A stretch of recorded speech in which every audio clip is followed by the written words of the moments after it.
Okay guys, let me show you how you can connect Android Auto with this infotainment screen. So I'll connect this. It's a Nokia.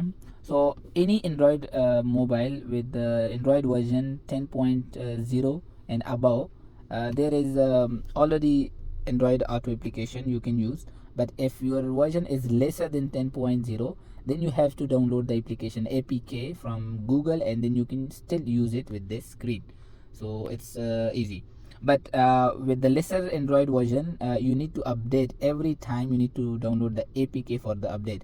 But with the higher Android version, you can just update automatically with this Android Auto app. So I'll click next and next.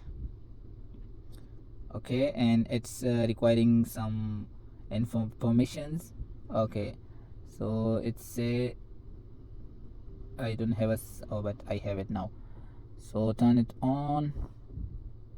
If you want to turn it on, this Google Assistant, you can turn it on.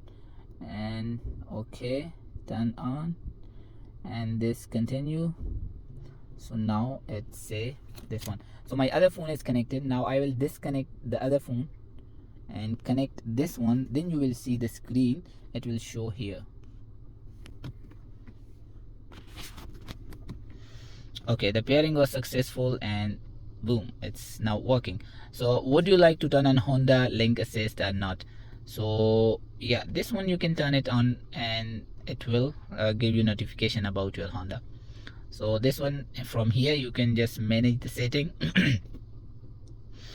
Okay, so here if you want to location, phone, call logs, and SMS, and we have some other information as well, and just click OK now, and click OK here.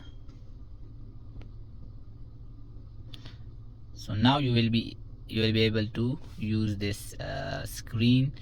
And here we have this map, and here we have music, YouTube music. I have this premium YouTube music, so you can play without ads. And here you can play any music, and here you can make a calls while driving from this screen. Here you can see all the call logs and contacts, and here you can use the screen and the setting. So here we have all the applications you can use, and you can customize the weather is here, WhatsApp business, and all these applications you can use. So I hope you like it. Please don't forget to subscribe and press the like button if you like this video. So that's all, and stay tuned for next videos.